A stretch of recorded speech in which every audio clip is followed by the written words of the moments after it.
Hey, thanks for tuning in today. I'm just on this road show this week. So today I've been just north of Brisbane, like sort of bordering between Brizzy and the sunny coast.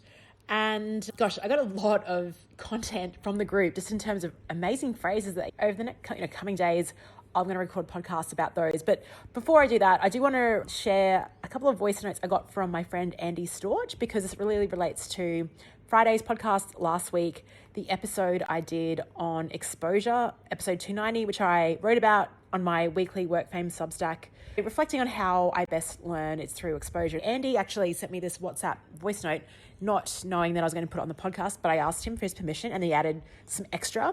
So I thought I'd share the first part of the voice note, well, the two parts, and then I'll respond to it as well. Hey, Leanne, hope you had a great week. Your episode about exposure, so true. I think about all the ways I've grown in my life and just being here in Barcelona, because I always had this dream of living abroad and outside the US. And I thought that you had to have a company move you.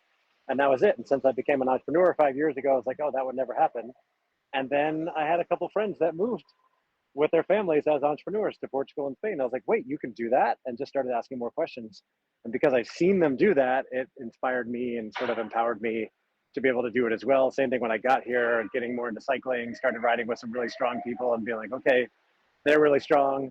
They can do this. They're actually older than me, no excuse. So, same with your Nepal trip. Hey, Leanne, if you use my voice note on exposure, then you can add this as well. One of the many reasons why I really like being friends with you and getting to not just follow along with the stuff and listen to your podcast and things that you're doing, but get to a chance to talk with you on a regular basis or voice note, is because you are always testing boundaries, trying new things, trying new tools, looking at different processes in business and life and asking, how can this be better? And doing really cool stuff. And it always inspires me to think about how I can do different things differently and do new cool stuff in my business and my life as well. And I think it's important and great that we have people in our lives like that are like, no, it doesn't have to be the way it's always been. There's new ways to do things. There's new ways to look at things. And we can try new things. And if it doesn't work out, that's okay, because it's an opportunity to learn and grow. And as I said before, having other entrepreneurs and cool people in my life have inspired me to start my own business, to write a book, to start podcasts. When I started my first podcast in 2017, I was lucky that I already knew or had met and connected with several people who had started podcasts, and I could ask them for advice. And it went from this like, oh, this is something that other people do, to, oh, I know people that have done this, so maybe I can do it as well. Same thing with my move to Spain, knowing entrepreneurs that had moved to Portugal and Spain, had me going, oh, if they can do it, maybe I can do this too. Thanks so much for sharing that, Annie, and thanks for your lovely words as well. I love that in this day and age, it's actually really great being a millennial, because, growing up in an analog world, used to waiting for TV shows every week, sitting through ads, sending mail. When I was younger, I used to have a lot of pen pals around the world, but it would take weeks, if not months, to get letters from them.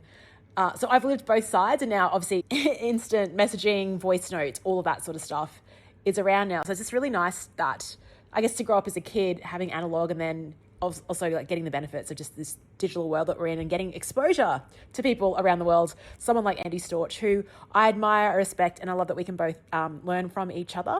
And what I love about Andy's reflection is how exposure compounds, where if you can see someone doing something like launching a podcast, moving overseas, hosting a conference, and it just really does open up that permission. It goes from, okay, that's something that other people can do, to, hey, maybe it's a possibility that maybe I can do that too. And that's the magic of proximity, but not proximity in terms of you have to be geographically next to someone, but proximity in terms of, oh, like Andy and I voice noting doesn't feel like we're that far away or disconnected, even though he is in Barcelona. Time zones are really different, but I can see what he's doing and challenge stuff.